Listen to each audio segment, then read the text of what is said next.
सरकार पार्लियामेंट में अब डेटा प्रोटेक्शन बिल ला रही है। यह डेटा प्रोटेक्शन बिल हमारे डिजिटल फ्यूचर के लिए, हमारे देश के लिए जरूरी तो है, लेकिन इस पर एक रेड फ्लैग भी रेज किया जा रहा है। इस डेटा प्रोटेक्शन बिल के थ्रू सरकार अपना एक और एजेंडा चलाने की कोशिश कर रही है। अपनी जवाबदेही जो है वो और भी ज्यादा कम करने की कोशिश कर रही है, क्योंकि राइट टू इंफॉर्मेशन भी अमेंड किया जाएगा, जिससे बहुत क्रिटिकल इंफॉर्मेशन आज तक लोग निकाल पाए हैं, सिटीजंस निकाल पाए हैं सरकार से सवाल पूछकर। लेकिन ये डेटा प्रोटेक्शन बिल के प्रोविजंस के अंडर ये जो इंफॉर्मेशन है सरकार से, जो पहले ही बहुत कम हो गई थी, अब ना के बराबर हो जाएगी। तो ये प्रॉब्लम क्यों आ रही है, इस पर मैं एक्सपर्ट नहीं हूं, इस पर एक्सपर्ट हैं अंजलि भारद्वाज। अंजलि भारद्वाज हैं तो वैसे एलएसआर ग्रेजुएट, पढ़ाई की है ऑक्सफोर्ड से, बड़े बड़े जगह इंटरनेशनल नौकरियां भी मिल सकती थी, लेकिन कुछ लोगों में ऐसी फकीरी होती है कि वो देश में वापस आकर लोगों को जागरूक करने की कोशिश करती है। उन्होंने एक फाउंडेशन भी बनाया, लोगों को जागरूक करने की कोशिश 2003 से कर रही हैं, पता नहीं कितना सक्सेसफुल रही हैं, लेकिन आरटीआई एक्टिविस्ट के रूप पर भी अंजलि भारद्वाज को काफी मान्यता मिली है। उन्होंने बार बार सरकार को सवाल पूछा है कि किस तरीके से सरकार अपना काम कर रही है, सरकार में ट्रांसपेरेंसी है कि नहीं है, सरकार अपने फंड्स किस तरीके से स्पेंड कर रही है, उसका ब्यौरा भी हमारे पास होना चाहिए। तो देशभक्त पर एक छोटी सी हमारी भी प्रथा होती है, देशभक्त टेक ओवर, जहां हम माइक्रोफोन देते हैं उस पर्सन को जो उस एरिया में या तो भुगत रहा है या तो उस एरिया में एक्सपर्ट है। तो आज के देशभक्त टेक ओवर पे अंजलि भारद्वाज हमें यह बताएंगी कि ये जो डेटा प्रोटेक्शन बिल है ये है क्या चीज, और ये क्यों कहा जा रहा है कि राइट टू इंफॉर्मेशन जो एक मास्टर स्ट्रोक था यूपीए के टाइम से, यूपीए में इंट्रोड्यूस हुआ था और यूपीए ही को बहुत सारे सवाल पूछे गए थे इस राइट टू इंफॉर्मेशन को, और ये आरटीआई राइट टू इंफॉर्मेशन आज खतरे में क्यों है। Over to Anjali Bhardwaj. नेता टाइप आधा काम मत करो, सब्सक्राइब के साथ साथ बेल आइकॉन भी दबाओ। हम कहते हैं भारत में लोकतंत्र है, we are a democracy. What sets a democracy apart from any other form of government is the fact that people can question. लोकतंत्र में लोगों का अधिकार है कि वो सरकार से, सत्ताधारियों से सवाल कर सकें, उनकी जवाबदेही सुनिश्चित कर सकें। बल्कि मैं तो कहूँगी ये केवल अधिकार ही नहीं है, ये हमारा कर्तव्य भी बनता है कि हम सरकार के कामकाज पर निगरानी रखें, एक इन्फॉर्म्ड तरीके से इंगेज करें गवर्नेंस में।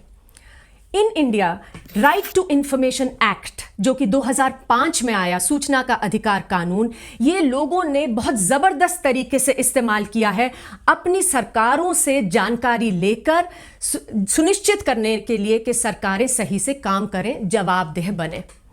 आज उसी अधिकार पर, सूचना के अधिकार पर प्रहार हो रहा है। सरकार एक बिल लेके आई है, कानून है डेटा प्रोटेक्शन कानून, यानी कि डेटा संरक्षण कानून।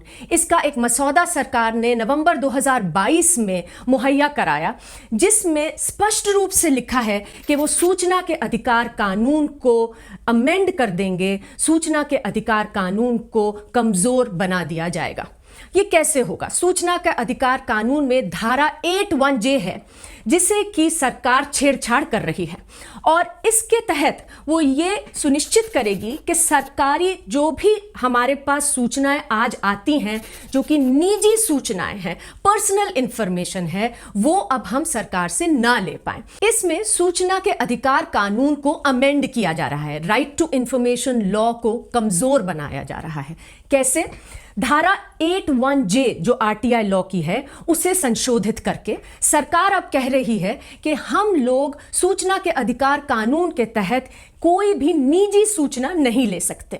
अब निजी सूचना क्या होती है? किसी का भी नाम, पता, नंबर, ऐसी तमाम चीजें जो किसी की पर्सनल इंफॉर्मेशन है, उसे पर्सनल डेटा कहा गया है। और अब यह कहा जा रहा है कि ये सारा डेटा हम सूचना के अधिकार कानून के तहत नहीं ले पाएंगे, ये हमारी रीच के बाहर हो जाएगा।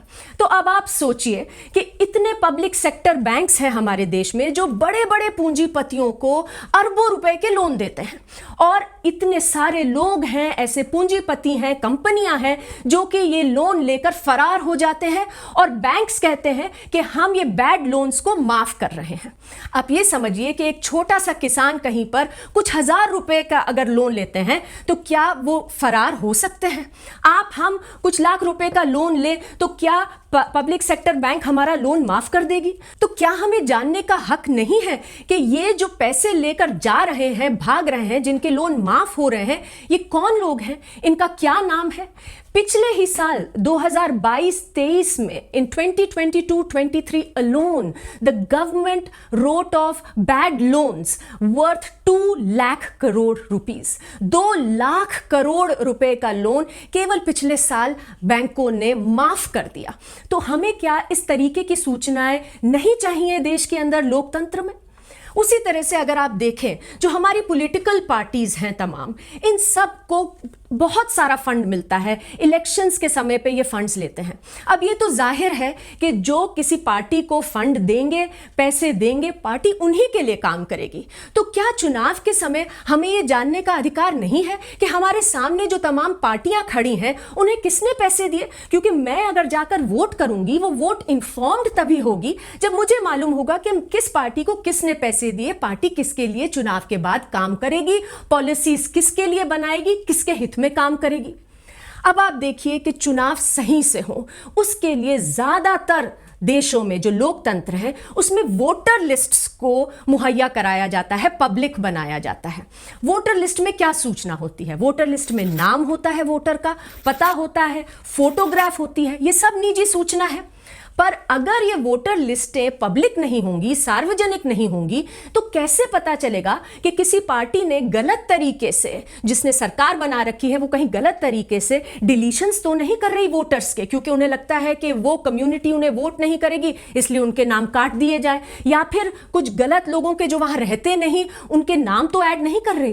तो जो इलेक्टोरल फ्रॉड है उसे रोकने का एकमात्र तरीका है कि लोगों के पास हक हो कि वो मॉनिटर कर सकें और इलेक्टोरल फ्रॉड को रोक सकें। अब अगर हम देखें, इसी तरीके से तमाम सूचनाएं हैं जिससे भ्रष्टाचार का लोग लड़ाई लड़ते हैं। प्रधानमंत्री ने कहा कि भ्रष्टाचार मुक्त भारत होना चाहिए। भ्रष्टाचार से लड़ाई लोग कैसे लड़ रहे हैं? भ्रष्टाचार से लड़ाई, अगर राशन में भ्रष्टाचार है, पेंशन में भ्रष्टाचार है, तो लोग सूचनाएं निकलवाते हैं और शिकायतें करते हैं और भ्रष्टाचार के खिलाफ लड़ते हैं। अगर एक कोई महिला है कहीं पर, उनको राशन नहीं मिल रहा, तो वो सूचना मांगती हैं कि आप राशन के रिकॉर्ड मुझे दिखाइए, किसमें लिखा है कि किसको राशन मिल रहा है, कितना राशन मिल रहा है। मनरेगा में अगर चोरी हो रही है तो लोग जाके पता करते हैं कि किसका लिस्ट में नाम है, कितनी पगार किसको दी गई, और उसी तरह से भ्रष्टाचार को उजागर करके जवाबदेही लेते हैं, अपने अधिकार लेते हैं।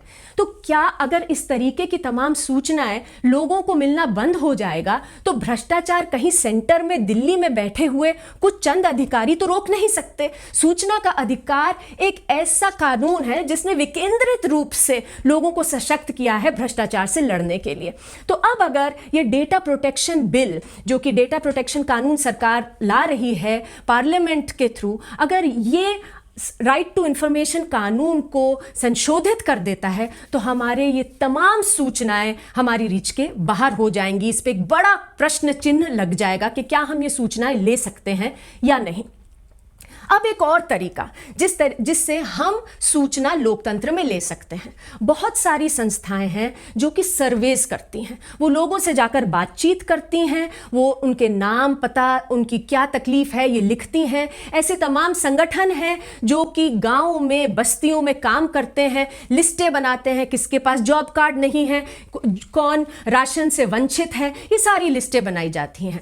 RWAs लिस्टें बनाते हैं, पॉलिटिकल पार्टीज लिस्टें बनाती हैं। सरकार कह रही है कि अगर कोई भी ऐसी संस्था या इंडिविजुअल या बॉडी लोगों की निजी सूचना इकट्ठा करेंगे तो उन्हें डेटा फिडिशरी नाम दे दिया जाएगा। ये डेटा फिडिशरी के ऊपर सरकार ने तमाम तरह की पाबंदियां लगा दी हैं और तमाम तरीके की ऑब्लिगेशंस लगा दी हैं डेटा प्रोटेक्शन कानून के तहत।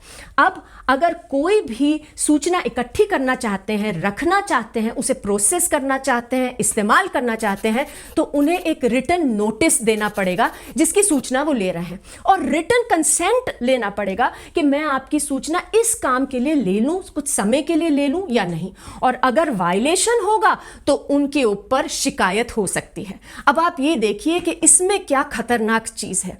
केंद्र सरकार कह रही है कि कौन डेटा फिड्यूशियरी माना जाएगा इस कानून में और किसे इस कानून के दायरे से बाहर छोड़ा जाएगा, वो केंद्र सरकार तय करेगी। तो इसका मतलब तो बड़ा स्पष्ट है कि केंद्र सरकार खुद को और ऐसे तमाम जो उनकी क्रोनीज हैं और पूंजीपति हैं जो उन्हें पैसे देते हैं, इलेक्टोरल बॉन्ड देते हैं, उन्हें तो पोटेंशियली बाहर छोड़ देगी दायरे के। उनके पास कितनी भी निजी सूचना हो उन्हें कोई फिक्र नहीं है। और हमारे आपके जैसे लोग, ऐसी छोटी संस्थाएं, कोई भी पॉलिटिकल ऑपोजिशन है, ऐसे लोग जो अपनी आवाज उठाते हैं, सवाल पूछते हैं, उनको डेटा फिड्यूशियरी बना दिया जाएगा, उन पर यह कानून लागू होगा। और अगर शिकायत हुई तो शिकायत कहां जा रही है? डेटा प्रोटेक्शन बोर्ड के पास। अब आप अगर इस कानून में देखें, डेटा प्रोटेक्शन बोर्ड एक सरकारी बोर्ड है। सरकार तय करेगी कि उसका जो चेयरपर्सन है, बोर्ड के जो मेंबर्स हैं, उसकी सिलेक्शन कैसे होगी, उसका रिमूवल कैसे होगा, उसकी मैनेजमेंट को सरकार तय करेगी। मतलब पूरी तरह से यह सरकारी बोर्ड होगा। और अगर हम देखें, सुप्रीम कोर्ट तक कह चुका है कि जो ऐसे बोर्ड्स बनते हैं, ऐसे इंस्टीट्यूशंस होते हैं, ये तो सरकार से स्वतंत्र होने चाहिए, सरकार का इसके अंदर हस्तक्षेप नहीं होना चाहिए। तो हम देख रहे हैं कि सुप्रीम कोर्ट कह रहा है कि सीबीआई तो केज्ड पैरट बन गया।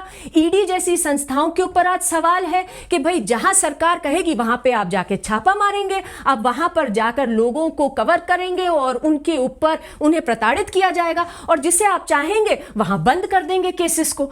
तो यही तरीके की शंका और डर आज एक बहुत बड़ा है देश में कि कहीं ऐसा तो नहीं कि ये जो डेटा प्रोटेक्शन बोर्ड सरकार बना रही है उसको ताकत दे रही है 500 करोड़ रुपए तक की जुर्माना लगाने का, पेनल्टी लगाने का किसी भी डेटा फिड्यूशियरी पर जो निजी डेटा को कलेक्ट करते हैं और यूज करते हैं। तो आप ये सोचिए कि अगर आप सरकार की नीति के खिलाफ कुछ सवाल उठाते हैं, आप ऑपोजिशन पार्टी हैं, आप सिविल सोसाइटी हैं, तो आपके पास अगर कोई भी डेटा है, शिकायत जाती है, तो डेटा प्रोटेक्शन बोर्ड जो सरकारी बोर्ड है वो 500 करोड़ रुपए तक की जुर्माना लगा सकता है। तो ये तो स्पष्ट हो रही है बात कि सरकार की नीयत क्या है इस कानून में। सरकार सोच रही है और समझ रही है कि सूचना ताकत है, इंफॉर्मेशन इज पावर, और अगर लोगों के पास सूचना हो तो केवल उन्हीं के पास हो जो सरकार के हित की बात करें।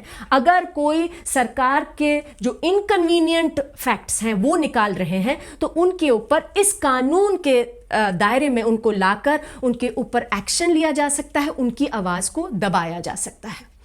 तो अंत में मैं यही कहूंगी कि हम सब जानते हैं कि eternal vigilance is the price of democracy. किसी भी लोकतंत्र में जब तक लोगों के पास सूचना नहीं है और वो सतर्क नहीं है और वो सवाल नहीं कर सकते, वो लोकतंत्र नहीं है। केवल कहने के वास्ते हम कह सकते हैं हम लोकतंत्र है, लेकिन अगर लोगों के पास सूचनाएं नहीं हैं, उन्हें सवाल पूछने का हक नहीं है, तो लोकतंत्र हमारे किसी मायने का नहीं रह जाएगा। धन्यवाद। नेता टाइप आधा काम मत करो, सब्सक्राइब के साथ साथ बेल आइकॉन भी दबाओ। देशभक्त पर हम तो हमेशा कहते हैं क्वेश्चन एवरीथिंग। सवाल पूछिए, सरकार से पूछिए, हमसे भी पूछिए, लेकिन आपका जो राइट टू इंफॉर्मेशन है, जो सही डेटा है, जो सूचना है, वो तो आप तक पहुंचनी चाहिए। सरकार की जवाबदेही तो जरूर होनी चाहिए। कैसा लगा ये एपिसोड और कैसा लगा ये कॉन्सेप्ट कि देशभक्त पर हम भी माइक्रोफोन उस बंदे को दें जिसके पास इंफॉर्मेशन है, जो फील्ड पर काम कर रहा है। देशभक्त टेकओवर में हम अब अगली बार किसको लाएं, जरूर बताइएगा कमेंट सेक्शन में।